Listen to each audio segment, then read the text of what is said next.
சீரியல்களின் full எபிசோடுகளை Sun டிவியில் ஒளிபரப்பான உடனே எக்ஸ்க்ளூசிவாக சன் நெக்ஸ்டில் மட்டும் ஃப்ரீயா பாருங்கள். பொன்னி,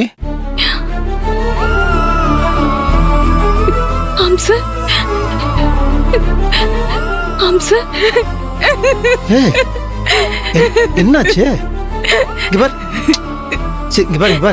பாரு, ஏன் திடீர்னு ஊர்னே வந்துருச்சா? உங்களுக்கு ஒண்ணும் இல்லையே, உங்களுக்கு ஒண்ணும் இல்லையே. நீங்க நல்லா இருக்கீங்க. உனக்கு என்னாச்சு? உங்களுக்கு ஒண்ணும் இல்லல? ஓ சரி சரி சரி சரி சரி. கார் ஆக்சிடென்ட் ஆன விஷயத்தை சொல்லிட்டாங்களா? என்ன சொல்றீங்க? நீங்க ஓட்டிட்டு போன கார் ஆக்சிடென்ட் ஆயிடுச்சா? ஓஹோ, நானே உடனே கொட்டிட்டேனோ? ஆமாம் பொண்ணே, அது இங்கேருந்து போகும்போது நல்லபடியாக தான் போனேன். அது முதல்ல சென்னையில் வண்டி ஓட்டுறேன்.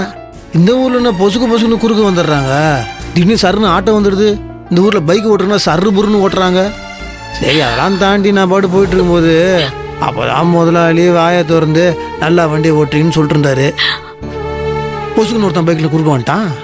பிரேக்கை போட்டால் பிரேக்கை கட்டால் உள்ளே போகுது. இது என்னடா பிரேக்கை கட்ட உள்ளே போதுன்னு அழுத்தி பார்த்தா அது நிற்கவே, அது பாட்டு சர்ன்னு போயிட்டே இருக்குது. சரி, பிரேக்கு தான் பிடிக்க மாட்டேதுன்னு எக்ஸிலேட்டர்லேருந்து கால் எடுத்து அந்த பாட்டு போயிட்டே இருக்குது. இது என்னடா பம்பா போச்சு. சரி, ஆன் பிரேக்கை போடலான்னு அதை பிடிச்சி இழுத்தா அதுவும் நிற்க மாட்டேங்குது.